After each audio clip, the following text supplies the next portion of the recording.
말씀은 구약 성경 285페이지, 구약 성경 285페이지 신명기 15장 4절부터 11절까지 봉독합니다.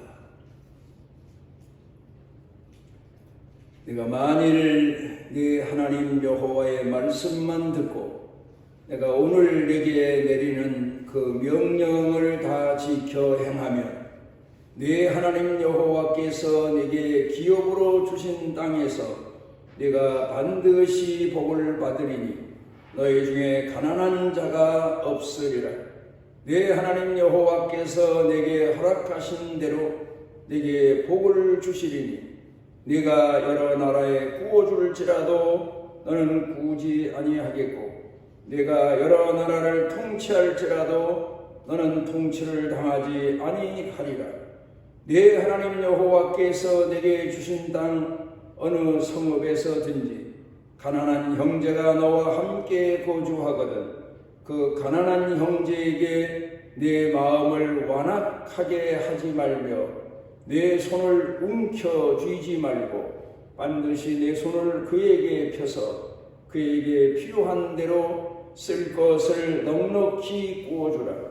삼가 너는 마음에 악한 생각을 품지 말라. 곧 이르기를 일곱째 해 면제년이 가까웠다 하고 내 궁핍한 형제를 악한 눈으로 바라보며 아무것도 주지 아니하면 그가 너를 여호와께 호소하리니 그것이 네게 죄가 되리라. 너는 반드시 그에게 줄 것이요 줄 때에는 아끼는 마음을 품지 말 것이니라. 이로 말미암아 내 하나님 여호와께서 내가 하는 모든 일과 내 손이 닿는 모든 일에 내게 복을 주시리라. 땅에는 언제든지 가난한 자가 그치지 아니하겠으므로 내가 내게 명령하여 이르노니 너는 반드시 내 땅 안에 내 형제 중 곤란한 자와 궁핍한 자에게 내 손을 펼지니라.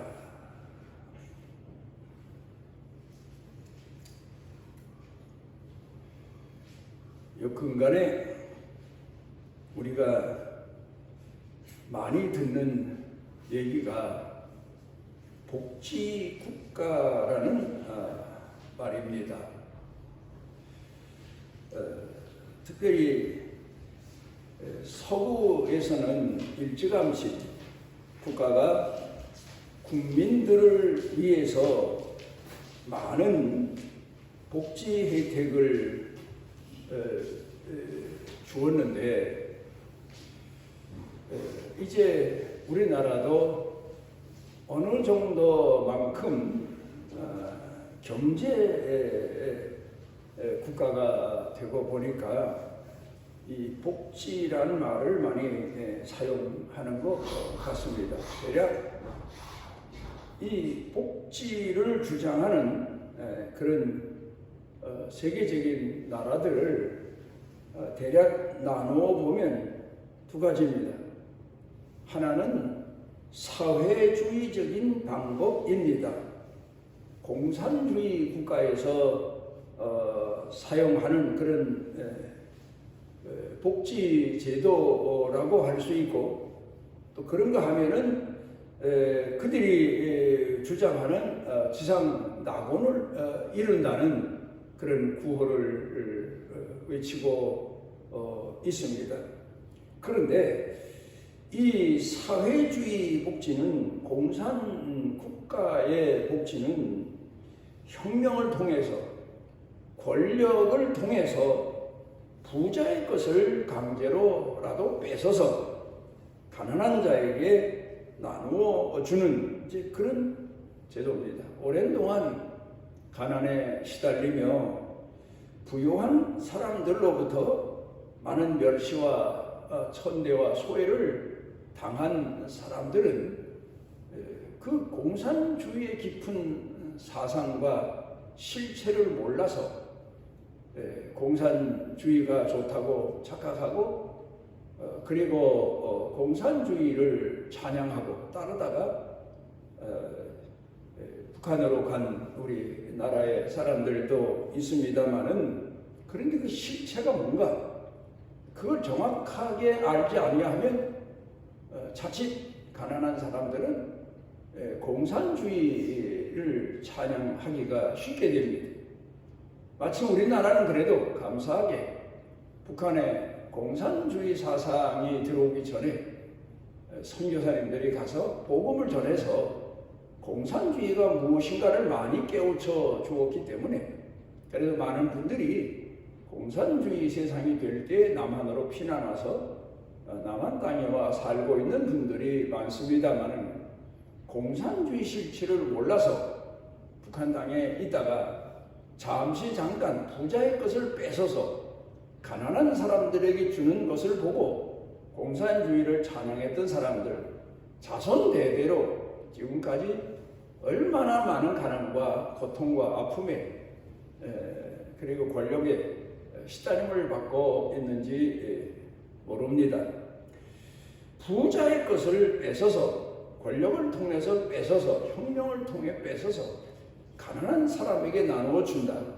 우리가 얼른 생각해 보게 되면, 그러면 지상낙원이 될 것 같고 모든 사람들의 권리를 평등하게 한다, 뭐 그런 의미에서 아버지 동무, 어머니 동무, 동무라는 말을 사용하는 걸 보면 참 공산주의야말로 지상낙원을 이루는 그런 나라가 아닌가, 그렇게 착각하기 쉽습니다만, 그런데 우리가 실제로 지나면서 보면 가장 비참한 인권이 유리되고, 그리고 가장 가난에 시달리고 있는 그런 나라와 국가들이 바로 공산주의 국가라고 하는 사실을 우리가 세계를 통해서 알 수가 있습니다. 그런가 하면 자본주의의 발상입니다.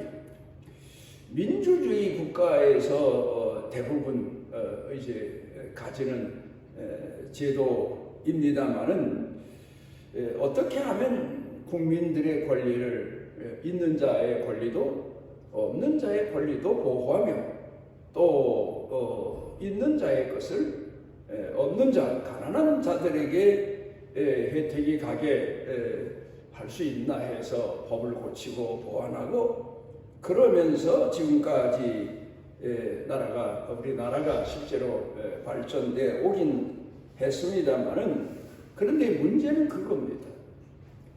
국민들이 각자 자기 삶의 터전에서 열심히 일할 수 있는 그런 일터 제공이 가장 중요한 일인데, 자칫 유럽 국가들이 국가에서 국민들을 위해서 이런저런 복지 제도를 너무 넓히다 보니까 그만 국가 경제가 어렵게 되고, 그래서 결국 그렇게 한참 세계에서 가장 살기 좋은 나라였다는 나라들이 휘청거리고 경제적으로 궁핍함을 겪게 되고 그런 어려움을 겪습니다. 우리가 유럽 국가들 중에서 특별히 영국을 보면은 우리가 영국에서 지금까지 우리가 사람들로부터 인정받고 있는 수상이 대처 수상입니다. 철의 여인 뭐 그런 얘기를 들었습니다만은, 이 수상이 주장한 것이 너무 복지 제도에만 골똘하고 국민들에게 무상으로 나눠주다 보니까 국민들이 일을 하지를 아니하고도 혜택을 받게 돼서 국가 경제가 주저앉게 됐다. 그러므로 이제는 영국도 국민들이 일하는 국민이 되도록 만들어야 된다. 복지 제도를 줄여야 된다. 그걸 주창하고 나라를 통치하고 경제적인 어려움을 극복해 나가기 위해서 노력을 했던 그런 일로 우리가 기억하고 있습니다. 우리나라도 지난 물론 나라가 국민들이 유행하는 코로나로 인해서 많은 어려움을 겪게 되고 경제가 서민들의 경제가 아주 무척 어렵게 되긴 했습니다만은 그런데 이럴 때에 그 국민들이 자생해서 스스로 노력해서 그래서 자기 자신의 경제 문제를 해결하도록 유도하고 이끌어주고 교육하고 그런 방법을 취해야 되는데 그런데 그만 국고를 풀어서 국채를 발행해서 국가가 빚을 져가면서 국민들에게 많은 혜택을 준다고 했는데 결국 OECD 국가 중에서 제일 빚이 많은 나라가 대한민국이 되고 말았다. 탄식할 노릇입니다. 압살롬이 자기 아버지와 여러 가지 왕권을 놓고 대결에 싸울 때 국민들의 마음을 도둑질하기 위해서 민심을 뺏기 위해서 여러 가지 방법을 썼던 것처럼 이런 때 국민들의 민심을 얻어놓고 우리 정권을 오래도록 유지하자. 그런 의도에서 만약에 이 코로나 때에 국가가 빚을 져가면서 국민들의 빚을 담당했다고 하면 국민들의 마음을 도둑질하기 위해서 그런 일을 했다면 이건 분명 심판받을 일이고 국가 장래에 큰 고난과 역경이 예고되는 그런 행위였던 것을 우리가 돌이켜보게 됩니다. 물론 어려운 사람, 각박하게 된 사람에게 국가가 국민을 위해서 빚을 내서라도 도와준다. 그래서 그 어려움을 극복하고 난 국민들이 국가를 위해서 또 많은 세금을 낼 거다. 이제 그런 이론 변론을 내긴 하겠지만 우리가 생각해 볼 때 국가에서 국민들을 바른 방법으로 고난의 때에도 이끌지 못하게 되면 자율경제 체제를 이루어서 국민들이 스스로 자생하고 일어설 수 있도록 이끌지 아니하면 결국 국가 장래 희망이 없어진다 하는 것을 우리가 경험을 해 봤습니다. 이런 얘기가 있습니다. 그 어떤 후생국 사업을 하는 후생 사업을 하는 공무원이 한 여자분이 있었는데 그가 그 공무원으로서 우리나라로 말하면 복지 이제 그 공무원이겠죠. 그런데 살고 공업도시 아주 열악한 그런 그 공업도시에서 후생사업국 공무원으로 여자가 일을 하는데 하다 보니까 한 소년 아이를 만나게 됩니다.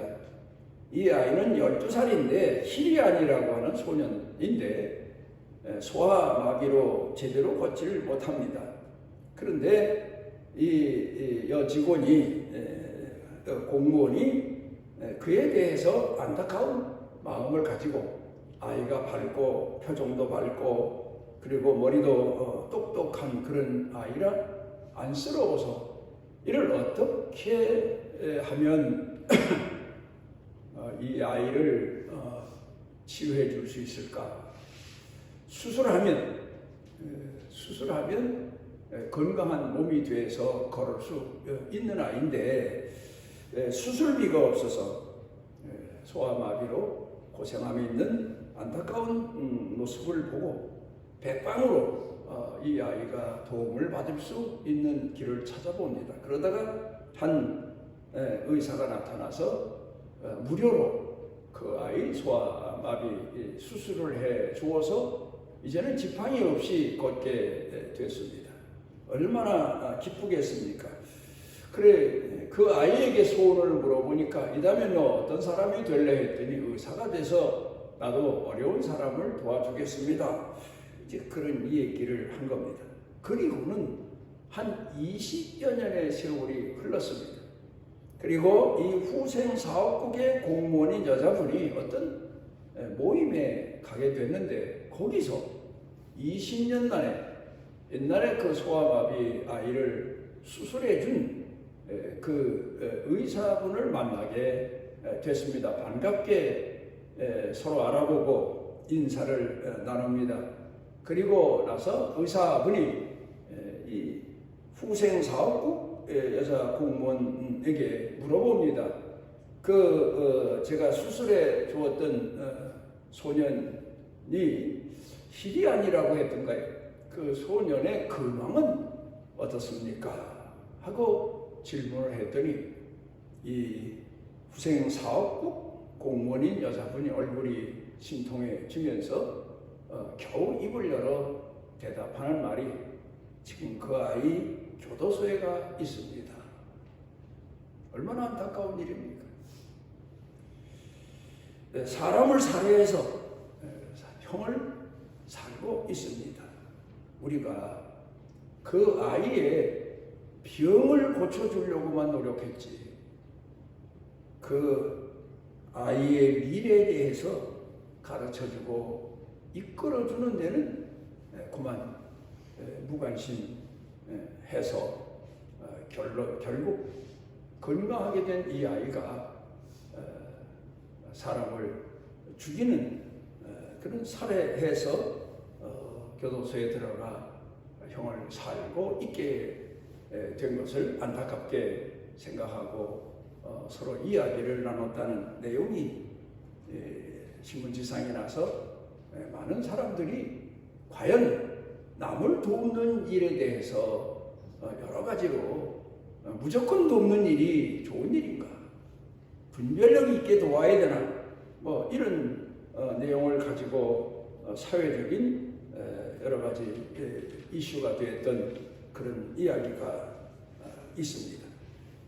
이제 오늘 성경 본문 말씀으로 돌아가서 보면은 본문 말씀을 그냥 문자적으로만 보면 글자적으로만 읽으면 내 이웃에 가난한 사람 그런 사람이 있으면 내가 무시하지 말아라. 그가 어려울 땐 도와줘라.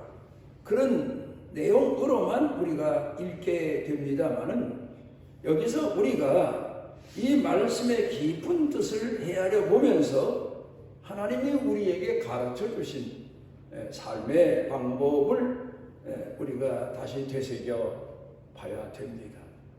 지금까지 제가 살아오면서 많은 사람들을 만나 봅니다마는 대체적으로 두 가지로 나누어 볼 수 있겠습니다. 자기 생활이 옛날보다 아주 잘 살게 됐고 부유하게 됐는데도 그렇게 인색할 수가 없습니다. 이제는 남에게 나눠주고 어려운 사람 돌아가 줘도 괜찮을 것 같은데 어렸을 때에 고생한 것이 습관화가 돼서 인색한 마음을 그대로 가지고 있어서 마땅히 자기가 나서야 될 때에도 뒤로 물러서고 하는 그런 사람들을 가끔 봅니다. 그런가 하면 또 어떤 사람은 자기 형편도 어려운데 넉넉지 못한데 어려운 사람이 있으면 돌아봐 주려고 하고 또 자기 것을 나누어 주려고 하고 그걸 보게 됩니다. 그러면서 어렸을 때 교육이 얼마나 중요한가. 어렸을 때 부모들이 자식에게 보여준 삶의 모습이 얼마나 중요한가. 나누는 것 가족 간에도 나누고 형제 간에도 나누고 이웃 간에도 나누는 그런 생활이 습관화된 사람 그렇게 볼 수 있겠죠. 그런데 어렸을 때부터 가난해서만이 아니고 그 부모로부터 물려받은 인색한 삶의 습성 그걸 평생 고치지 못하고 가지고 사는 사람들도 있습니다. 오늘 여기 성경 본문 말씀 가운데에서 가르쳐 말씀하고 있는 내용을 놓고 보게 되면 인색한 사람이 되지 말아라. 이제 그런 말씀이 되기도 하고 삶의 터전에서 우리 성도들이 가지고 살아야 될 계명에 대해서 말씀하고 있는 내용을 보게 됩니다. 누가복음 21장 가운데 보면 예수님께서 복음을 전하실 때에 많은 사람들이 예수님 앞에 나와서 헌금도 드리고 이제 그랬는데 그때 아주 가난한 한 과부가 두 렙돈을 헌금함에 넣는 것을 보시고 예수님께서 오늘 헌금한 사람 중에 이 여인이 가장 헌금을 많이 했다. 사람들이 깜짝 놀랐어요. 그렇게 우리가 알기로는 가난한 여잔데 살기도 급급한데 무슨 오늘 헌금한 사람 중에 제일 많이 헌금했다고 하시나 숨겨둔 돈이 있었는데 인색하게 살아서 그랬나 뭐 그런 오해도 살만한 일입니다. 그런데 예수님께서 그 여인의 헌금에 대한 그 마음을 사람들에게 설명을 해 주십니다. 저는 가난한 중에 드렸고 다른 사람들은 넉넉한 중에 드렸다. 그래서 이 여인이 그 마음을 하나님 앞에 드린 걸로 봐서 제일 많이 헌금한 사람이다. 그렇게 칭찬하시고 인정하신 적이 있습니다. 헌금뿐만이 아닙니다. 자기도 가난한데 분명 우리가 생각해 볼 때 이 여인은 예수님께만 자기 생활비 전부를 드리는 그런 헌금을 한 여인이 아니고 평소에도 자기도 가난하고 어렵지만 사랍다의 시돈 땅에 엘리야를 가뭄 중에 섬겼던 한 과부처럼 가난하고 어렵고 힘들지라도 마지막 떡을 놓고도 나누어 먹을 줄 아는 그런 신앙의 훈련이 된 사람, 그렇게 우리가 볼 수가 있겠습니다. 오늘 성경 본문에서 가르쳐 주시고 있는 교훈의 내용이 뭡니까? 가난한 형제가 너와 함께 거주하거든 그 가난한 형제에게 내 마음을 완악하게 하지 말며 내 손을 움켜쥐지 말고 반드시 내 손을 그에게 펴서 그에게 필요한 대로 쓸 것을 넉넉히 주어라. 구워주라. 구워주라고 말씀하고 있습니다.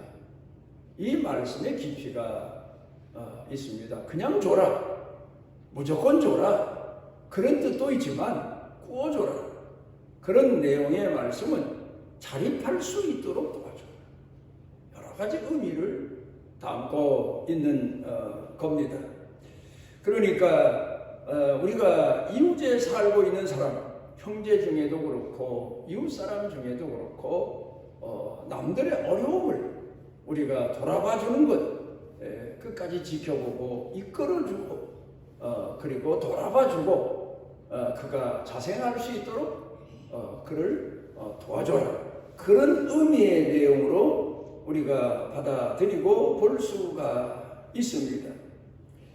하나님께서 이렇게 이스라엘 백성들에게 가르친 교훈의 내용은 바로 너희가 어려울지라도 오늘 이 계명의 말씀을 이스라엘 백성들이 듣고 받아들이는 때가 어느 때인가 하면 광야 생활을 하고 있을 때입니다.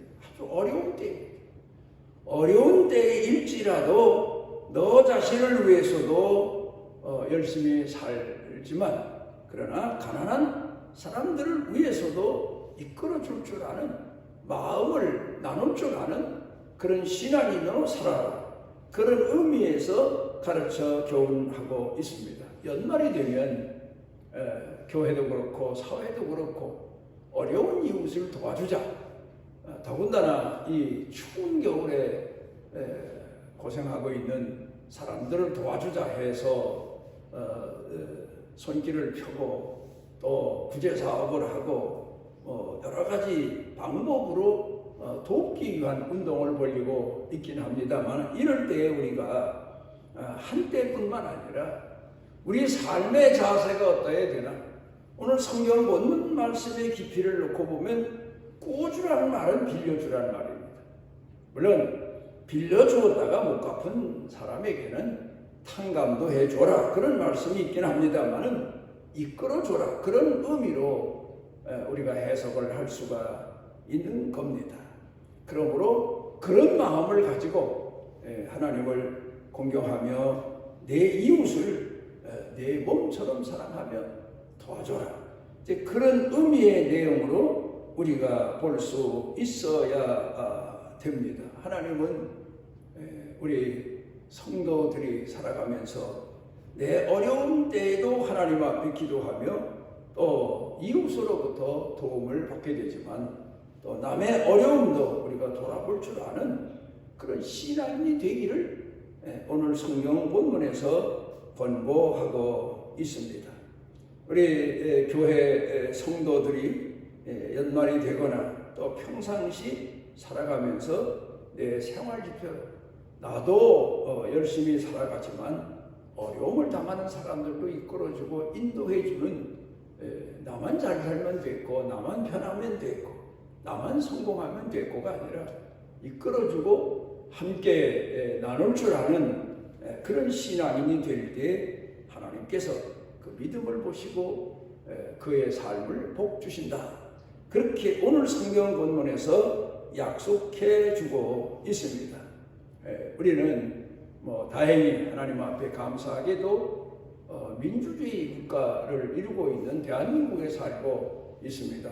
그런데 국가에서 하고 있는 정책도 우리가 분별해서 보고 따르고 또 지지하고 또 반대 의견도 낼 수 있어야 되겠지만 오늘 성경 본문으로 돌아가서 보면 신앙인의 자세는 바로 낮은 자리에서 겸손하게 나와 내 이웃을 돌아볼 줄 아는 사람, 그런 사람으로 살아야 됩니다. 누가복음 15장에 보면 선한 사마리아 사람은 자기 삶도 참 바쁘고 장사에 바쁘고 어렵고 시간이 촉박한 그런 사람입니다. 그런데 강도 맞는 사람, 남들이 외면하고 가는 그 사람을 도맡아서 그를 치료해주고 그리고 자기 일이 또 바빠서 주인에게 그 강도 맞는 사람을 부탁하고 자기는 먼 길을 또 갑니다.